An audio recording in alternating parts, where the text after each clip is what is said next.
Boa tarde a todos, sejam muito bem-vindos.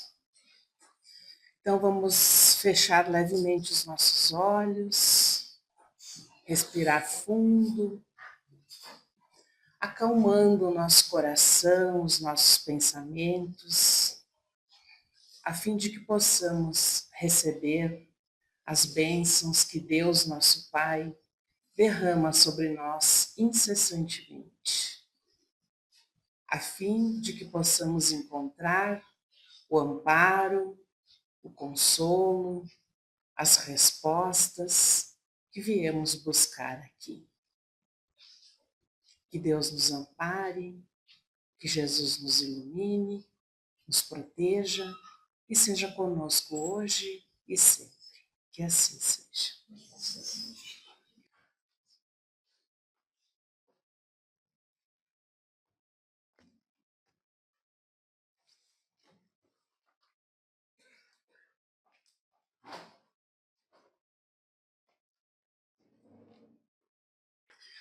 Mais uma vez, boa tarde, sejam todos muito bem-vindos nessa tarde típica de Caxias, né?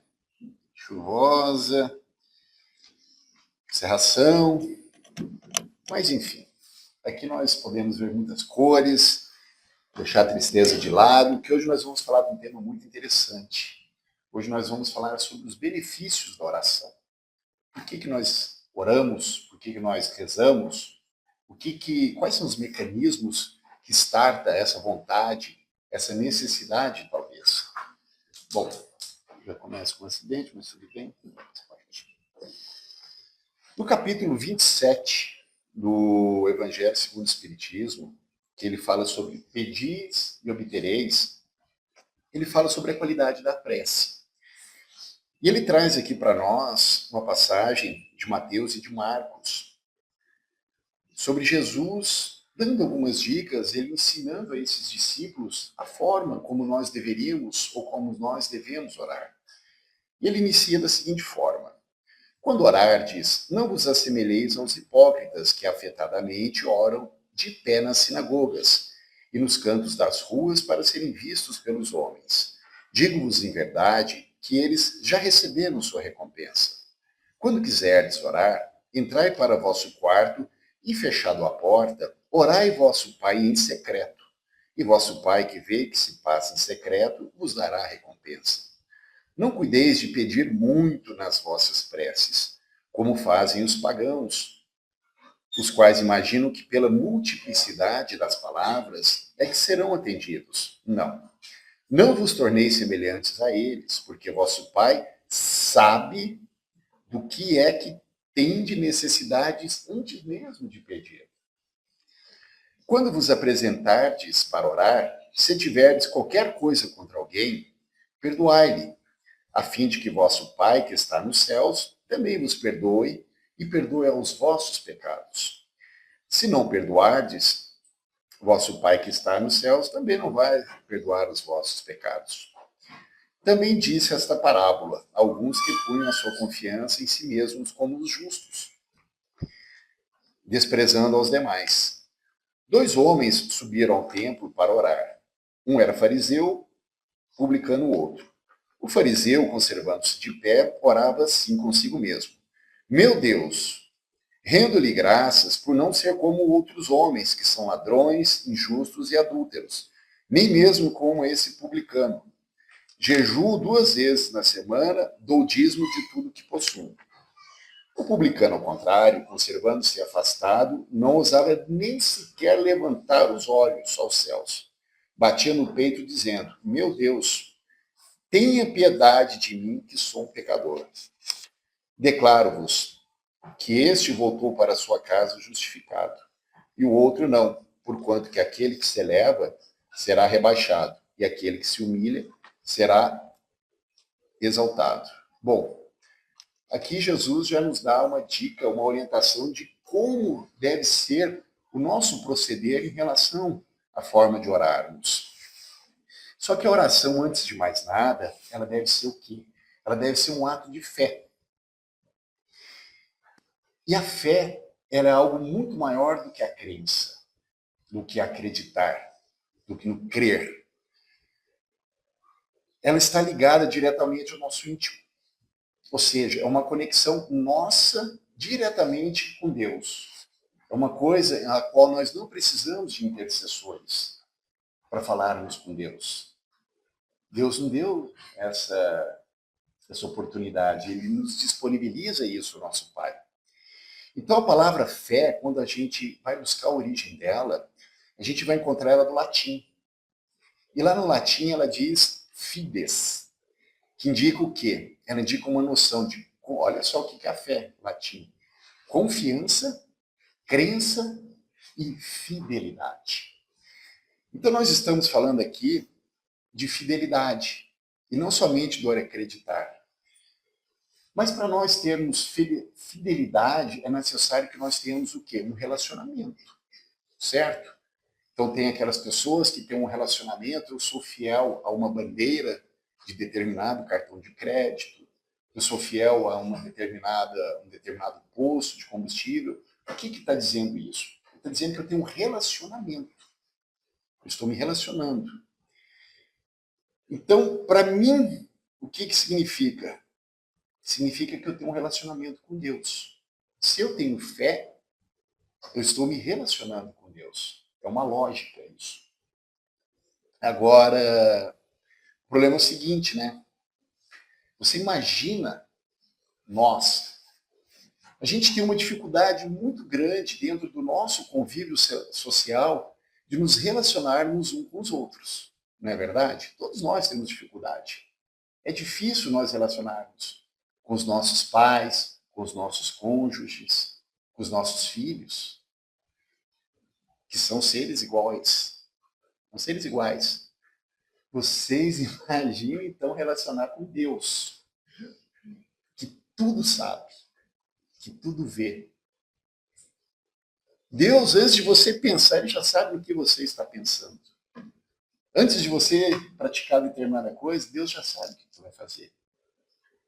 Então, tu imagina se relacionar com Deus. É difícil. É muito difícil. Não é difícil nesse sentido? Depende. Porque nós temos o hábito de medir as coisas com a nossa régua, com o nosso entendimento. E as coisas divinas, elas são muito maiores do que o nosso parco conhecimento que nós temos até hoje. E por isso eu faço a seguinte pergunta: se eu estou falando de relacionamento, como é que está o relacionamento hoje nosso com Deus? Hoje, dia 23/8, às 14h23. Como é que está o teu relacionamento com Deus? Está sendo uma relação de conflito? Já nem quero mais saber de Deus, porque na minha vida tudo dá errado mesmo. O que adianta acreditar em Deus? Tudo que eu peço, nada dá certo.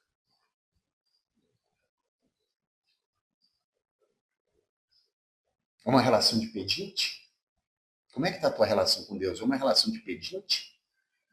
Olha, Adalto, eu peço todos os dias para o meu marido mudar, para minha filha mudar, para o meu patrão ser diferente. Eu peço para ganhar na loteria. Eu peço tantas coisas e nada acontece comigo. É uma relação de louvor? Não, Adalto, a minha relação com Deus é de louvor.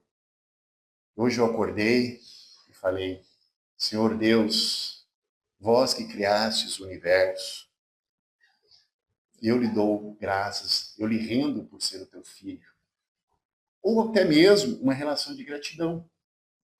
Aqueles que acordaram, ou aqueles que estão nesse momento pensando: Senhor, obrigado pelo meu despertar, pelo abrir dos meus olhos, que eu possa enxergar as belezas que o Senhor reservaste no dia de hoje, quanto tantas pessoas só enxergam trevas. É interessante a gente pensar como é que nós estamos nos relacionando com Deus. Isso é um ponto importante. Por quê, meus amigos? Porque cedo ou tarde, a prova da fé vai bater na nossa porta. E dessa ninguém vai escapar. Todos nós, sem exceção. Até mesmo aqueles espíritos que desceram à Terra numa reencarnação missionária, tiveram por várias vezes em sua porta tocados pela prova da fé. E como é que eles reagiram? Qual foi a conduta deles? Qual foi o exemplo? Será que foi um exemplo de dúvidas? Será que foi um exemplo de ingratidão? Como é que eles trataram essa dificuldade? Ou eles mantiveram a fidelidade a Deus? Porque nós estamos falando novamente de um relacionamento. Tem pessoas que talvez nesse momento de uma dificuldade, de uma dor, de uma perda de um ente querido ou de uma doença, vai o quê? Vai dizer que vai se sentir traído. Não é assim? Vai achar que o outro, vai achar que Deus me traiu. Mas como assim? Nossa, eu acreditava tanto em Deus. Como você pôde me trair? Aí Deus vai dizer, você acreditava, mas você não tinha fé. Você não era fiel. É um questionamento que nós devemos fazer a nós mesmos. Isso é muito importante. Quando a gente passa a fazer esse questionamento, quando nós passamos a olhar para dentro de nós, entender como nós estamos fazendo essa relação com Deus, a gente começa a mudar. A gente começa, talvez, a entender e olhar com uma outra ótica os nossos conflitos, as nossas dificuldades. E é por isso que nós vamos falar agora dos benefícios da oração. Porque não dá para falar só de coisas pesadas, né, pessoal? A prova da fé, ela é o maior desafio, como eu comentei, que surge nesse momento. E tu sabe por quê? Porque o tempo de Deus, ele é diferente do nosso. O tempo dele é diferente do nosso. Eu não disse agora há pouco que nós medimos as coisas com a nossa régua, com o nosso conhecimento, mas nosso conhecimento é isso aqui. Não, é isso aqui, ó. Perante a providência divina. É muito pouco. Ou é quase nada. A vontade de Deus é diferente da nossa. O propósito que ele tem para cada um de nós também é diferente. Tudo é diferente. E a gente acha que a gente tem muitas vezes nós temos a audácia de achar que a gente pode invadir o espaço de Deus e dizer que Deus está errado. Não, meus amigos. Deus não está errado. O pai ou a mãe, eu digo os pais, aqueles pais zelosos que seguram a mão do filho e não deixam ele sair correndo, atravessando a rua para ir em direção a um brinquedo. Esse pai, ele não é um pai zeloso?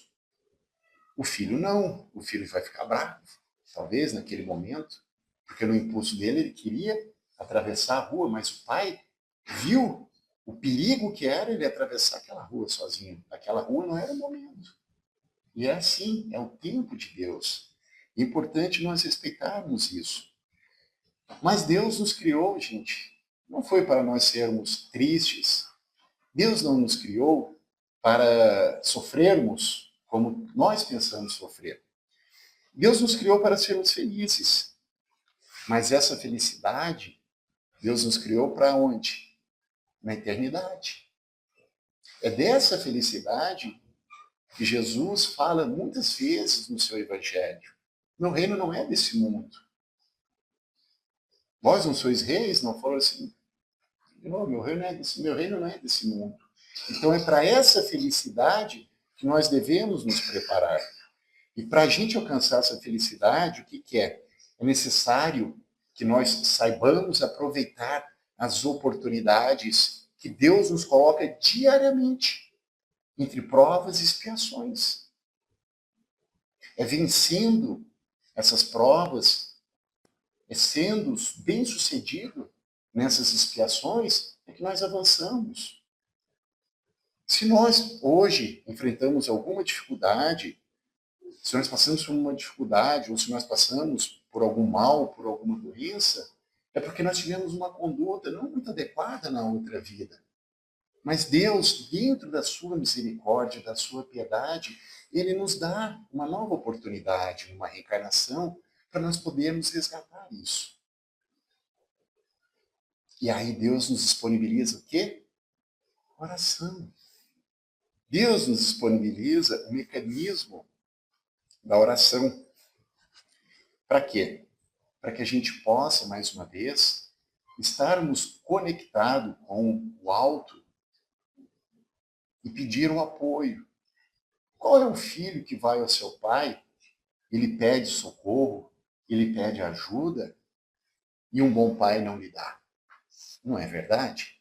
Nós que somos espíritos imperfeitos, que arrastamos corpos de carne ainda, nós somos benevolentes, nós damos aos nossos filhos, obviamente dentro daquilo que nós podemos e também daquilo que é necessário. E por que nós também não podemos pedir esse socorro a Deus? Pedis e obtereis? Não é assim? De novo, claro, não é tudo que nós vamos pedir que nós vamos receber. Por que isso, meu amigo? O pai sabe muito melhor o que é adequado ao seu filho. É assim. Não tem outro caminho. E a oração, ela vem para quê? Ela vem para nos sustentar. Ela vem sustentar a gente nos momentos de dificuldade, nos momentos de dor, nos momentos de aflição. Ela vem lançar luz às trevas interiores, que muitas vezes, pelas situações do nosso dia a dia, se apresentam.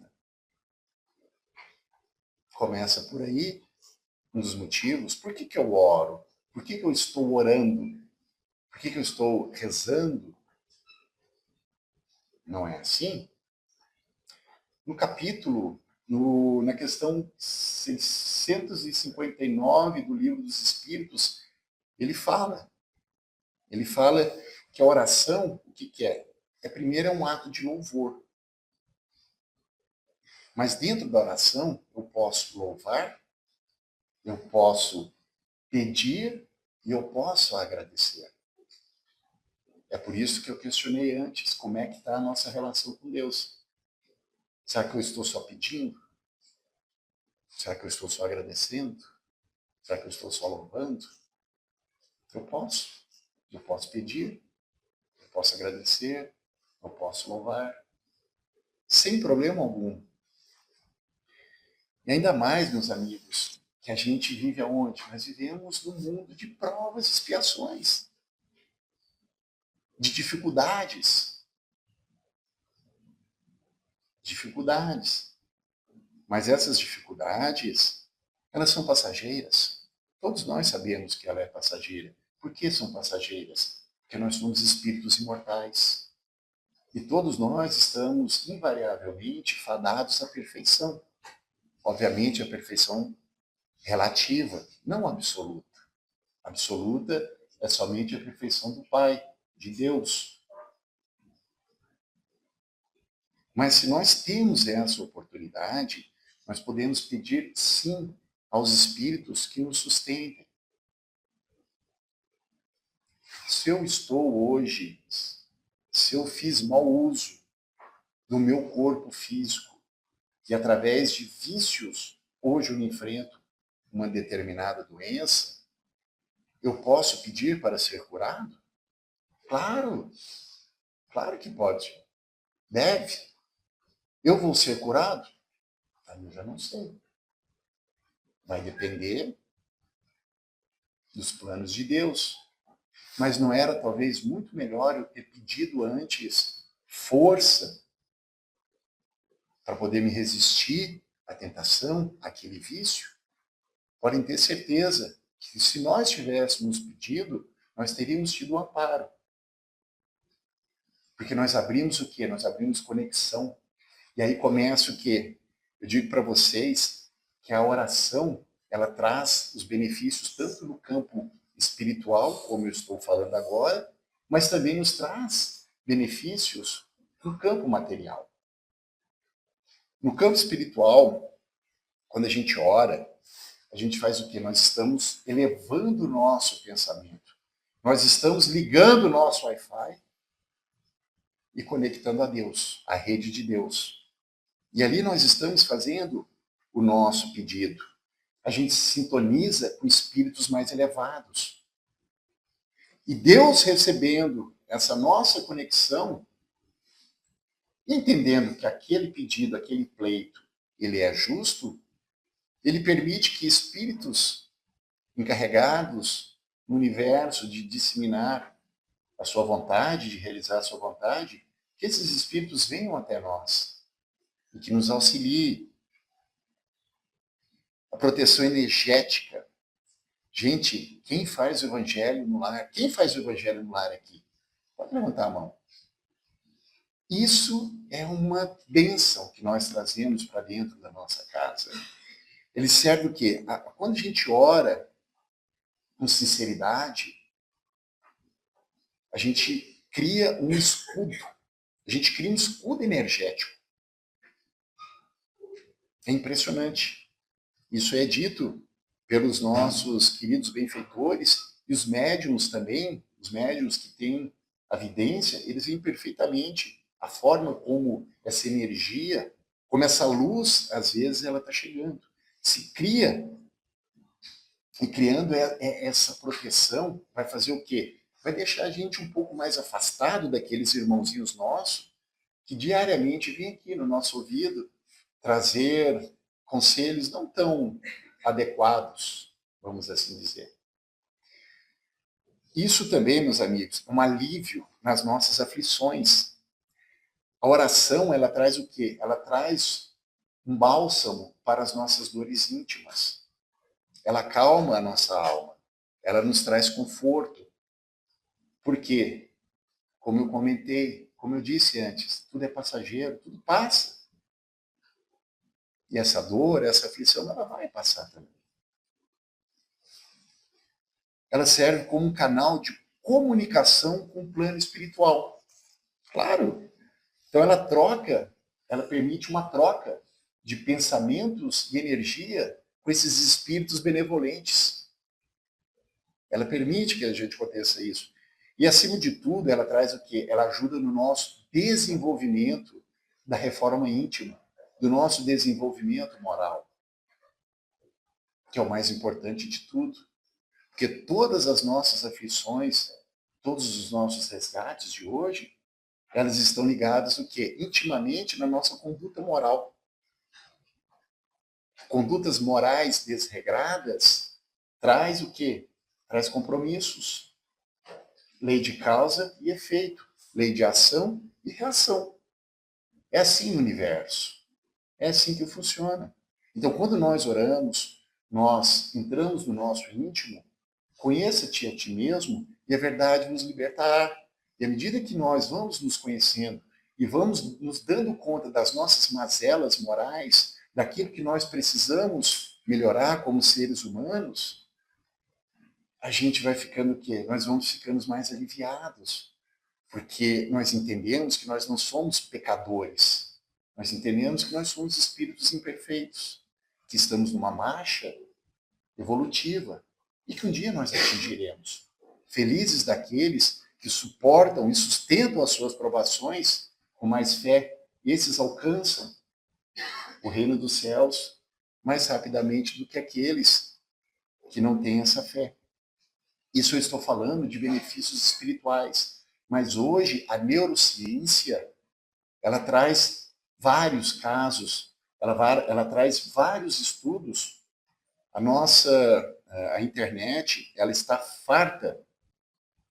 Eu não estou falando de coisa que... Estou falando de pesquisas científicas de universidades. Pessoas, neurocientistas, PhD, eles trazem, dizendo que os benefícios... Porque o que acontece? Eles estão estudando o cérebro. Então, eles colocam vários aparelhos para monitorar a função, a atividade cerebral. E quando as pessoas oram, eles vão vendo ali onde que está mexendo naquela atividade. Qual o campo cerebral que mexe? E aí esse estudo ele diz o seguinte: benefícios neurológicos e emocionais. Ativação de áreas cerebrais ligadas à empatia e autorreflexão. Durante a oração, aqui é uma explicação técnica, há maior atividade no córtex pré-frontal medial e nos córtices cingulados anterior e posterior. Resumindo, para nós que somos leigos, regiões associadas à introspecção e à conexão emocional. Redução da atividade da amígdala cerebral. Essa área está ligada ao medo, ao estresse. Orar ajuda a acalmar essa região, promovendo sensação de segurança e tranquilidade. Liberação de neurotransmissores do bem-estar. A oração estimula a produção de dopamina e endorfina, substâncias que geram prazer, alívio e sensação de paz. Mas traz para nós também uma redução da frequência cardíaca e da pressão arterial. Estudos mostram que a oração pode induzir estados de relaxamento profundo, diminuindo os batimentos cardíacos e a pressão sanguínea. Melhora a resposta imunológica, gente. Olha só, rezar é tão bom quanto tomar vitamina C, quanto fazer uma alimentação, uma boa alimentação. Cuidar do espírito ajuda a manter o nosso corpo físico saudável também. Então ele faz o quê? A prática regular ela está associada ao fortalecimento do sistema imunológico, através da redução de marcadores inflamatórios e estresses oxidativos. Alívio da dor e melhora do sono.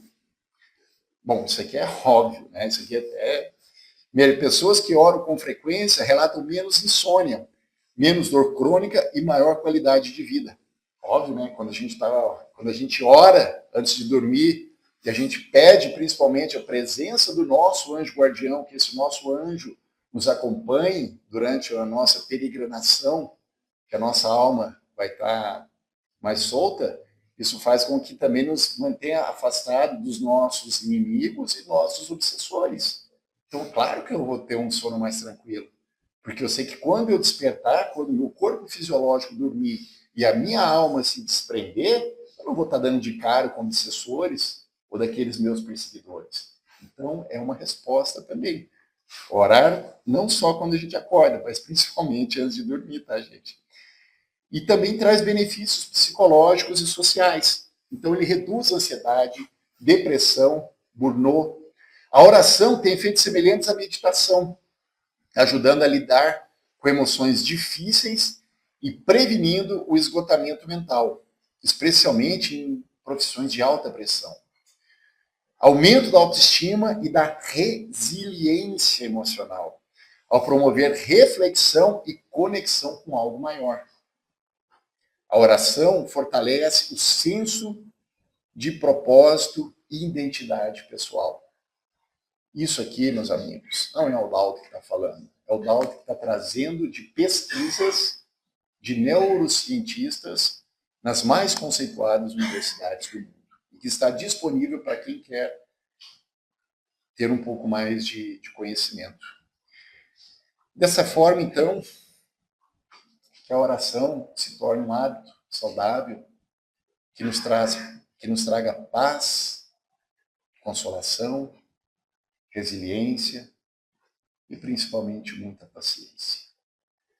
E falando em oração, eu vou convidar então os nossos irmãos que se coloquem na melhor e mais confortável posição possível e vamos todos nós, com o nosso pensamento elevado ao nosso Pai Celestial, orarmos, agradecer pela oportunidade de estarmos aqui nessa tarde, com os nossos corações em sintonia, com nosso Pai.